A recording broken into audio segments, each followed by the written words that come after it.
অনলাইনে নতুন voter ID কার্ডের জন্য আবেদন করার কথা ভাবছেন তাহলে কিন্তু একটা জরুরি বিষয় জেনে রাখা দরকার।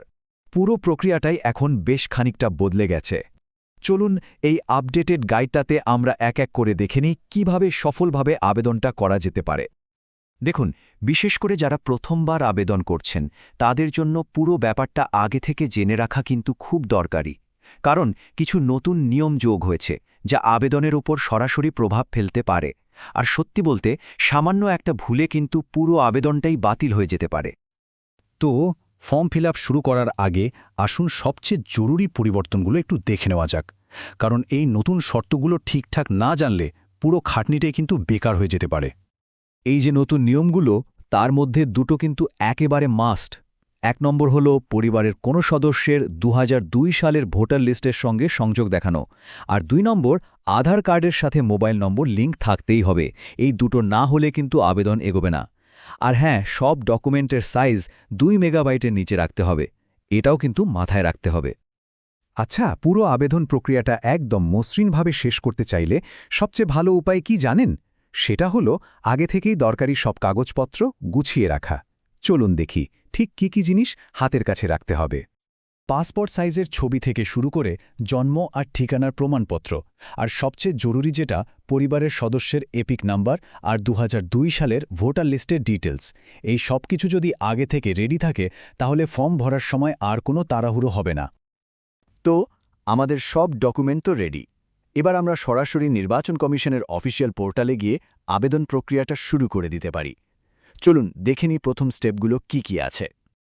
পুরো প্রক্রিয়াটা শুরু হবে election commissioner official voter service portal voters.eci.gov.in থেকে। সেখানে গিয়ে মোবাইল নম্বর আর ওটিপি দিয়ে লগ করতে হবে। তারপর ফর্ম ৬ সিলেক্ট করতে হবে, যেটা নতুন ভোটার রেজিস্ট্রেশনের জন্যই বানানো। এই ধাপে ব্যক্তিগত তথ্য দিতে হবে। এখানে একটা জরুরি বিষয় হলো ইংরেজি আর স্থানীয় এই দুটো ভাষাতেই নামের বানানটা একদম ঠিকঠাক লিখতে হবে। যদি অটো ট্রান্সলেশনে কোনো ভুল হয়, অনস্ক্রিন কিবোর্ড দিয়ে সেটা সঙ্গে সঙ্গে ঠিক করে নিতে হবে। এরপর ২ মেগাবাইটের কম সাইজের একটা পাসপোর্ট ছবি আপলোড করতে হবে। এরপর আসবে আত্মীয়ের বিবরণ, মোবাইল নম্বর আর লিঙ্গ সিলেক্ট করার অপশন। জন্ম তারিখের জন্য অবশ্যই ক্যালেন্ডার ব্যবহার করতে হবে। আর বয়সের প্রমাণপত্র হিসেবে একটা সাপোর্টিং ডকুমেন্ট আপলোড করতে ভুললে চলবে না।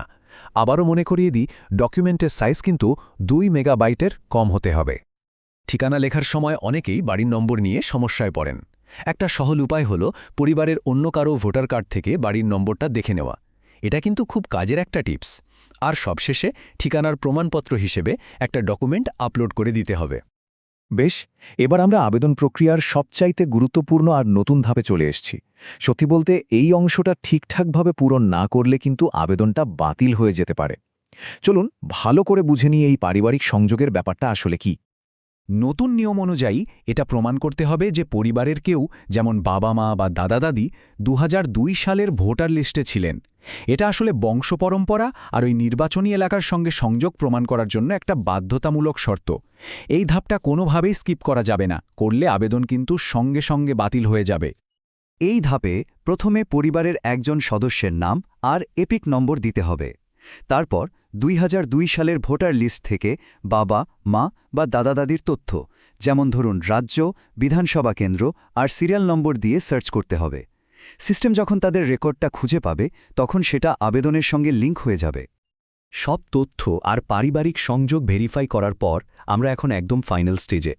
এখানে আধার অথেন্টিকেশনের মাধ্যমে আবেদনটা জমা দেওয়া হবে। এখানে একটা ঘোষণাপত্র পূরণ করে ক্যাপচা কোডটা টাইপ করতে হবে।